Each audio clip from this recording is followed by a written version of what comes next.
Are you a bride to be? Then this video is for you. Hello, আমি dietician অস্মিতা বিশ্বাস and welcome back to my 21 days wedding glow and nutrition challenge. তো আমরা প্রত্যেকেই কিন্তু junk খেতে খুব ভালোবাসি, তাই তো? তো জাঙ্ক ফুডস বা একটু তেলে ভাজা, তারই সাথে একটু মিষ্টি বা পেস্ট্রি, তার সাথে একটু কার্বোনেটেড বেভারেজেস, এই জিনিসগুলো কিন্তু প্রত্যেকটা মানুষই একটু খেতে চায়।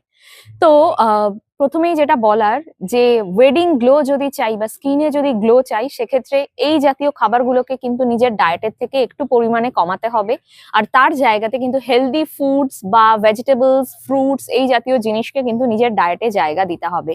কারণ আমরা প্রত্যেকেই জানি এই জাতীয় খাবারগুলো কিন্তু আমাদের স্কিনটাকে ডাল করে দিতে পারে, বডিতে ইনফ্লামেশন আনে, তারই সাথে কিন্তু ব্রণ বা একনে এই জাতীয় সমস্যাগুলো স্কিনে দেখা যায়। তাই নিজের বেস্ট ডেতে বেস্ট গ্লোটা পাওয়ার জন্য নিজের খাবারটাকে বা নিজের ফুড প্লেটটাকে একটু সায়েন্টিফিক্যালি একটু সচেতন ওয়েতে আমাদের কিন্তু জিনিসটাকে সাজাতে হবে।